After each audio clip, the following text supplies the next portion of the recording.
Welcome to another infographic instant with Brian Michael.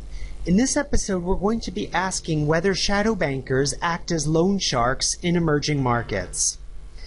If you will recall, in the previous infographics, we've been discussing the complementarity versus substitutability of shadow banking.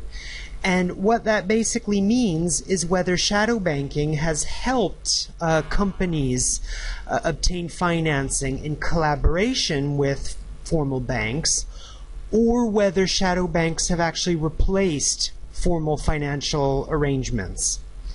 And what we see in the data is that there are two groups of countries, of course.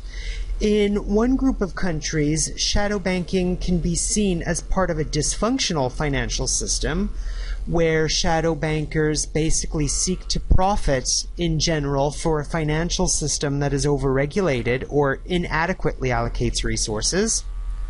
While in another set of countries, shadow banking actually helps to deal with particular types of risks that bankers and formal institutions are unwilling or unable to tackle.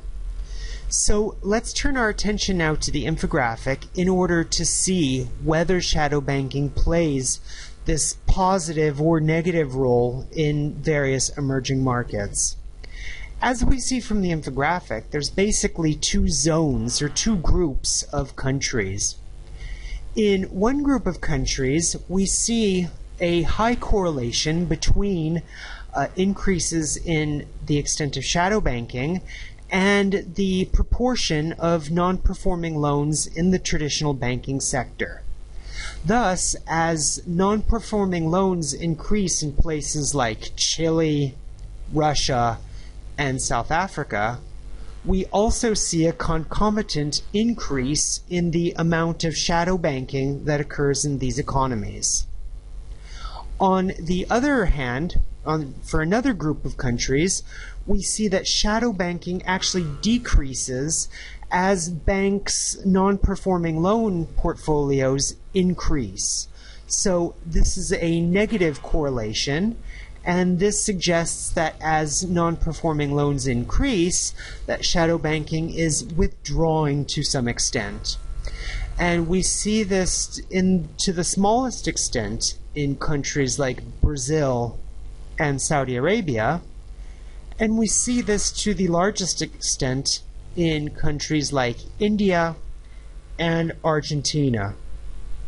Now, of course, explaining why shadow banking might serve as a substitute or complement to traditional finance, that's a question for economic papers, mostly for academics.